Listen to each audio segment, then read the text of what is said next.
कोई महिला कितनी क्रूर हो सकती है? क्या इतनी कि अपने पति का वो कत्ल कर दे जिसके साथ जिंदगी निभाने का उसने वादा किया था, या फिर इतनी कि अपने प्रेमी के साथ मिलकर अपने ही पति के शरीर के टुकड़े टुकड़े कर दे, या फिर उससे भी आगे वो हर रिश्ते की धज्जियां उड़ाकर उस लाश को ठिकाने लगा दे, अपने पति के लाश के टुकड़ों को एक ड्रम में डाले और फिर उस ड्रम को सीमेंट से भर दे। आज ये खबर दुनिया की सबसे बेरहम महिला से जुड़ी हुई है और ये खबर आपको जरूर देख लेनी चाहिए। मर्चेंट नेवी में काम करने वाले सौरभ कुमार राजपूत, जिन्होंने मुस्कान से लव मैरिज की थी और वो 22 दिन पहले ही लंदन से मेरठ आए थे। और आए भी क्यों थे? अपनी प्यारी पत्नी का जन्मदिन मनाने के लिए। लेकिन वो क्या जानते थे कि जिनका जन्मदिन मनाने वो जा रहे हैं, दरअसल वो अपनी मौत के ही करीब जा रहे हैं। ये पूरी कहानी कैसे शुरू हुई, उसके बाद क्या हुआ, इस वीडियो के जरिए मैं आपको समझाती हूँ। देखिए, सौरभ कुमार ब्रह्मपुरी के इंदिरानगर सेकंड के रहने वाले थे। परिवार में पत्नी मुस्कान के अलावा पिता, भाई और माँ भी हैं। सौरभ कुमार ने मुस्कान रस्तोगी से लव मैरिज की थी और इसी बात को लेकर उनका परिजनों से विवाद चल रहा था, यानी कि परिवार जो है वो नाखुश था। और इसी को देखते हुए विवाद इतना बढ़ गया था कि परिवार ने उन्हें बेदखल भी कर दिया।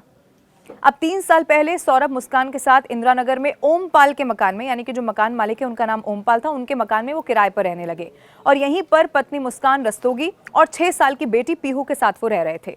पीहू जो कि 2nd क्लास की स्टूडेंट है, उनकी बेटी। सौरभ की जो पोस्टिंग थी वो लंदन में थी। अब 25 फरवरी को पत्नी मुस्कान का जन्मदिन था। ठीक एक दिन पहले 24 फरवरी को सौरभ जन्मदिन मनाने मेरठ आए। मुस्कान ने 10 दिन पहले मोहल्ले के लोगों को यह बता दिया कि वो अपने पति के साथ घूमने के लिए हिमाचल प्रदेश जा रही हैं और हिमाचल प्रदेश के मनाली का उन्होंने जिक्र किया। लेकिन इसी के बाद से घर के गेट पर ताला लग गया। किसी ने भी मुस्कान या सौरभ को उसके बाद नहीं देखा। लेकिन सौरभ का भाई राहुल बीते कई दिन से अपने भाई से बात करने की कोशिश कर रहा था, लेकिन उसकी फोन पर बातचीत नहीं हो पा रही थी। हालांकि परिवार से रिश्ते अच्छे नहीं थे, लेकिन भाई, अब ये चूंकि पुलिस की तरफ से जानकारी मिली है कि लगातार भाई संपर्क करने की कोशिश कर रहा था। अब राहुल मंगलवार को भाई सौरभ के किराए के घर पर पहुंच गया जहां पर वो रहा करते थे, लेकिन वहां पर कोई भी नहीं मिला। उसके बाद उसने भाभी मुस्कान को कॉल किया, यानी कि सौरभ की पत्नी को, और भाई के बारे में पूछा। तो मुस्कान ने कहा कि वो तो अपने मायके में आई है और उसे सौरभ के बारे में किसी तरह की कोई जानकारी नहीं है।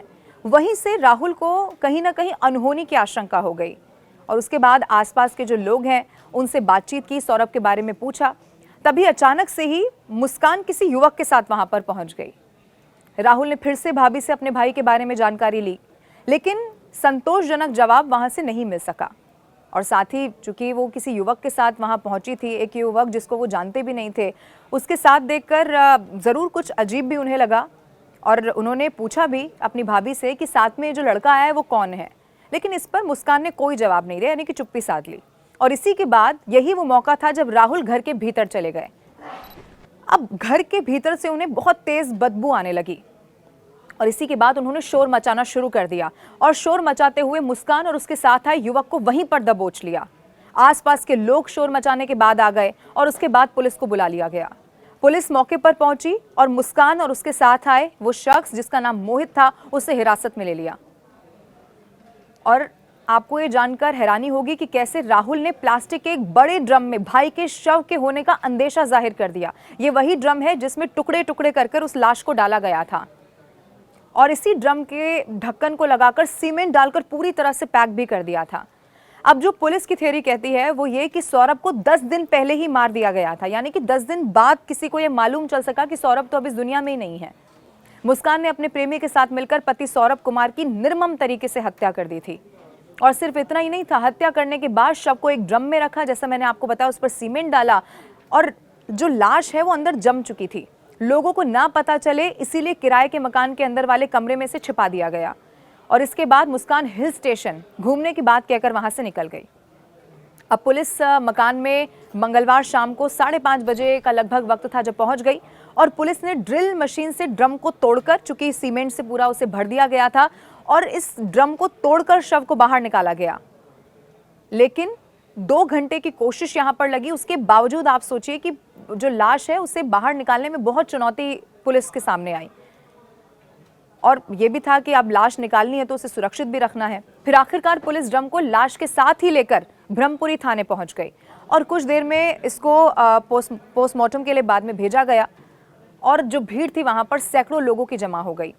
जो मालिक था उससे भी पूछताछ हुई, दूसरे किराएदारों से भी पूछताछ हुई, लेकिन इन सब के बीच मुस्कान और उसका जो प्रेमी था मोहित, उसको उस जगह पर भी पुलिस लेकर गई जहां पर ड्रम था।